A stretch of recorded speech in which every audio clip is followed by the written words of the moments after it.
ایک جنگل میں سورج اپنی پوری آبوتاب سے چمک رہا تھا اور اس وجہ سے جنگل میں بہت زیادہ گرمی تھی۔ گرمی کی وجہ سے جنگل میں موجود جانوروں کی حالت بہت بری ہو رہی تھی اور اس میں ایک بندر بھی شامل تھا جس کی گرمی کی وجہ سے بہت بری حالت تھی اور اس کا پسینہ بھی بہت بہہ رہا تھا۔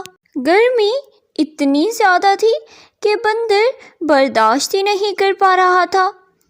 جب گرمی بندر کی برداشت سے باہر ہو گئی تو بندر نے درخت سے چھلانگ لگائی اور سورج کو مخاطب کر کے کہا، سورج، میں تم سے بہت ناراض ہوں۔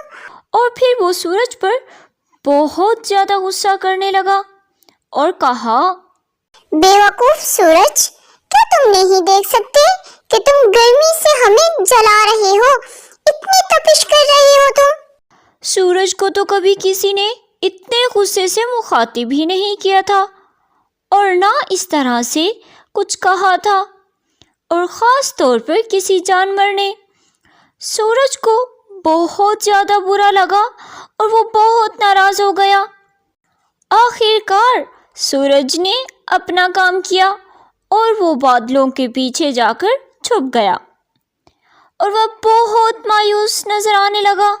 بادلوں نے بھی اپنا کام شروع کر دیا اور وہ زور زور سے برسنے لگے اور کئی روز تک ایسے ہی برستے رہے اور بہت جلد پورا جنگل پانی، کیچڑ اور گندگی سے بھر گیا۔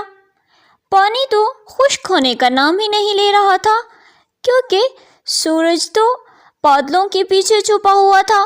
آہستہ آہستہ سب جانور بیمار ہونے لگے۔ اب بندر کو اپنی بے وقوفی کا احساس ہونے لگا۔